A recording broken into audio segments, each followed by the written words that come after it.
does that mean that the U.S. would not like to have our leaders or a Chinese leader to have too close contact or interaction? No, I think when we say status quo, we're not talking about interaction or communication. Communication for communication's sake is a good thing. We're talking about a status quo of sort of peace and stability, a status quo that is not coercive, a status quo that has, over the course of the last 40 or 50 years, enabled peace and prosperity in the PRC, in Taiwan, and in everywhere else in the region. Because Taiwan is now a focal point of the world intention. Let's talk about that first. The arms sales. Okay, why America is so much engaged in selling arms to Taiwan, or I should ask the Taiwanese government, why do you want to buy so much? Is the war inevitable? The war with mainland China, that's why we are so rushed in getting this so much arms? So actually, I don't think war is inevitable, but I do think that the best way to deter war or to avoid war is to have a really good self-defense. And having a really good self-defense. So the United States think we are insufficient in building up our self-defense capability. I wouldn't say that, but I mean, look at the challenge. So the PRC is very close. It has 1.4 billion people. So, and Taiwan has what, 23, 24 million people. So there's a size differential that is just an objective fact, right? So Taiwan needs to be flexible and agile. It needs to message deterrence. It needs to message determination. And one way to do that is to have a strong military, to have a well-trained military, a capable military that people are confident in. The next question is about, we have a presidential election coming next year. It's very crucial. Our major parties have selected their candidates. Some of the candidates proposed the idea that we should expand our contact with the Chinese official or leaders. So we should even start or seek a new dialogue of them. I expect that you're going to tell me that it doesn't matter who wins the election because the United States always support democracy and freedom in Taiwan. I understand that, but I still want to ask you, do you support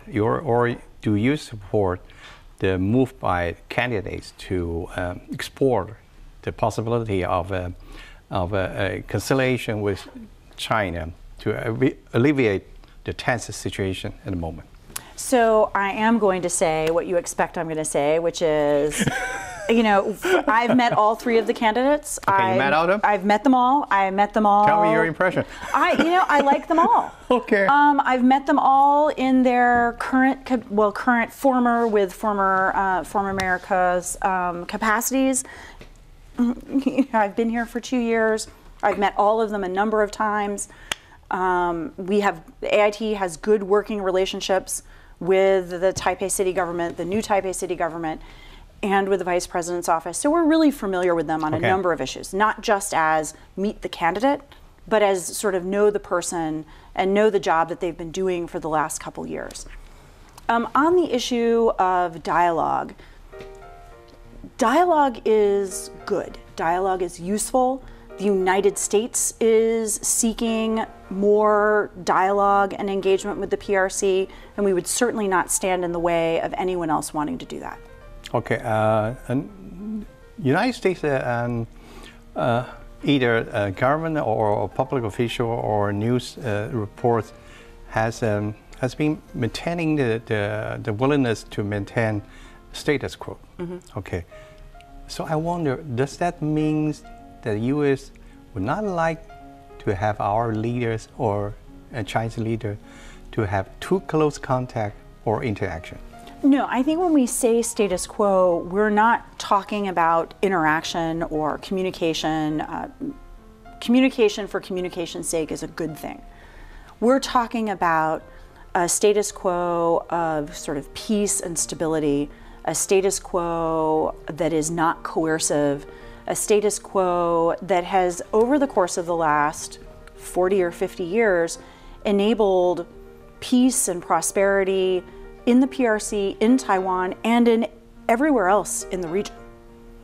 So you do support our future leaders to have closer contact with the officials in mainland China?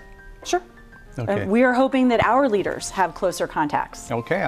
with Beijing. Do you think that will help to ease the tension? I hope it will.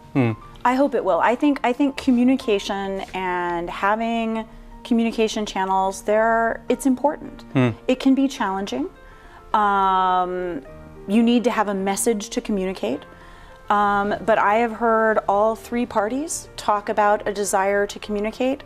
They've fashioned it sort of from different angles, but it seems to be a common goal, and it's certainly one that we would support. So you have sent your government's encouragement to them? So I'm not going to tell you what we say in private conversations, but in general, communication is good. Okay. Well, the result of this coming election, will that affect the Biden administration's commitment to Taiwan? No.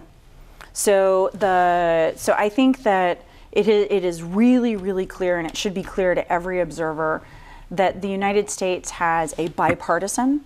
In Congress, we have a bicameral, so both the House and the Senate, level of support for Taiwan that has not wavered as our administrations change or as leadership changes here in Taiwan. How do you think Taiwan should balance its relations with China and the United States? So I think the United States would like to be and views itself as a primary supporter and partner and friend of Taiwan. And I hope that Taiwan views us in the same way.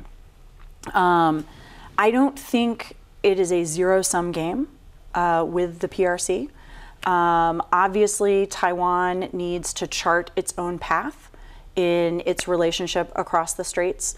It is a geopolitically challenging path to chart, but it's one where the United States will support Taiwan as it makes choices that lead towards communication, that help strengthen the mechanisms that have allowed the world to flourish over the last many decades because of the status quo.